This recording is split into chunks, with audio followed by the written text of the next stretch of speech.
നമസ്കാരം. ഫാസ്റ്റ് ന്യൂസിലേക്ക് സ്വാഗതം. കേരളത്തിൽ മഴ ശക്തമാകുമെന്ന് മുന്നറിയിപ്പ്. മഴക്കെടുതിയിൽ 5 മരണം. ഇന്ന് 8 ജില്ലകളിൽ റെഡ് അലേർട്ട്, 4 ജില്ലകളിൽ ഓറഞ്ച് മുന്നറിയിപ്പ്. നാളെ വയനാട്, ആലപ്പുഴ ജില്ലകളിലെ വിദ്യാഭ്യാസ സ്ഥാപനങ്ങൾക്ക് അവധി. താമരശ്ശേരി ചുരത്തിൽ ഗതാഗത നിയന്ത്രണം. മലയോര മേഖലകളിലും നദിക്കരകളിലും താമസിക്കുന്നവർ അതീവ ജാഗ്രത പാലിക്കണമെന്നും നിർദ്ദേശം. മഴ കുറഞ്ഞിട്ടും അപ്പർ കുട്ടനാട് വെള്ളത്തിനടിയിൽ. പത്തനംതിട്ടയിലെ പ്രളയബാധിത പ്രദേശങ്ങളിൽ നേരിട്ടെത്തി സ്ഥിതിഗതികൾ വിലയിരുത്തി മുഖ്യമന്ത്രി. റാന്നി, ആറന്മുള, തിരുവല്ല, പന്തളം എന്നീ പ്രദേശങ്ങൾ സന്ദർശിച്ച അദ്ദേഹം ദുരിതാശ്വാസ ക്യാമ്പുകളിലുള്ളവരുമായി സംസാരിച്ചു. എല്ലാ വർഷവും പ്രളയം ആവർത്തിക്കുന്ന സാഹചര്യത്തിൽ സ്ഥിരം ദുരന്ത നിവാരണ സംവിധാനം നടപ്പിലാക്കുമെന്ന് പറഞ്ഞ മുഖ്യമന്ത്രി നദികളിലെ എക്കലും ചെളിയും എത്രയും വേഗം നീക്കം ചെയ്യാൻ നടപടി സ്വീകരിക്കുമെന്നും അറിയിച്ചു. CJP സമരത്തിലെ പോലീസ് നടപടിയും അയോധ്യ സംഭാവന ക്രമക്കേടും ഉൾപ്പെടെ വിഷയങ്ങൾ ഉയർത്തി ഇന്നും പാർലമെന്റ് സ്തംഭിപ്പിച്ചു പ്രതിപക്ഷം. അയോധ്യ ക്രമക്കേടിൽ പ്രധാനമന്ത്രി മറുപടി പറയണമെന്ന് രാജ്യസഭാ പ്രതിപക്ഷ നേതാവ് മല്ലികാർജ്ജുന ഖർഗെ പറഞ്ഞു. ശ്രീരാമനെയും അയോധ്യ ക്ഷേത്രത്തെയും അപമാനിച്ചവരാണ് കോൺഗ്രസും സമാജ്വാദി പാർട്ടിയുമെന്ന് കേന്ദ്രമന്ത്രി കിരൺ റിജിജു.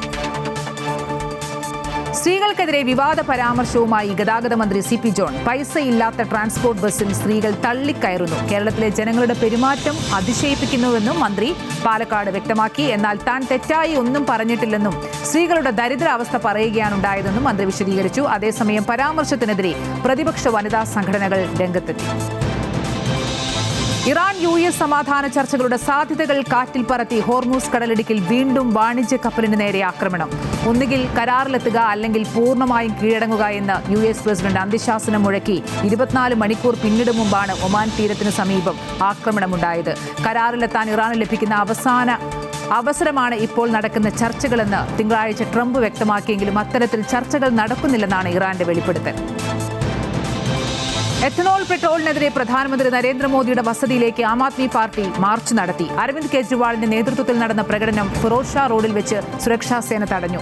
പ്രതിഷേധ പ്രകടനത്തിന് അനുമതി നൽകിയിട്ടില്ലെന്ന് പോലീസ് അറിയിച്ചു. പ്രധാനമന്ത്രി നരേന്ദ്രമോദി US പ്രസിഡന്റ് ട്രംപിന്റെ സമ്മർദ്ദത്തിന് വഴങ്ങരുതെന്നും US നിന്ന് എഥനോൾ വാങ്ങുന്നത് രാജ്യത്ത് E20 പെട്രോൾ വിതരണം അവസാനിപ്പിക്കണമെന്നും കേജ്രിവാൾ ആവശ്യപ്പെട്ടു.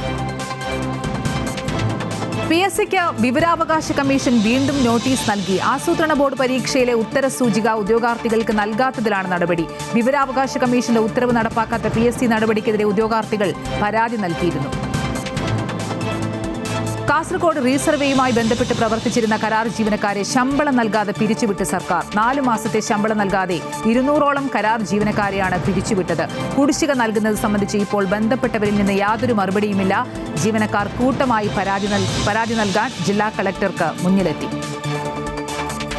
ശ്രീലങ്കൻ ടെസ്റ്റ് പരമ്പരയ്ക്കായി ഇന്ത്യൻ ടീം കൊളംബോയിലെത്തി. 2 ടെസ്റ്റ് മത്സരങ്ങളടങ്ങിയ പരമ്പരയ്ക്ക് മുമ്പായി 3 ദിവസത്തെ സന്നാഹ മത്സരവും നടക്കും. ഓഗസ്റ്റ് 15 മുതൽ 19 വരെ ഗാൽ ഇന്റർനാഷണൽ ക്രിക്കറ്റ് സ്റ്റേഡിയത്തിലും 23 മുതൽ 27 വരെ കൊളംബോയിലെ SSC ഗ്രൗണ്ടിലുമായാണ് ടെസ്റ്റ് പരമ്പര നടക്കുന്നത്.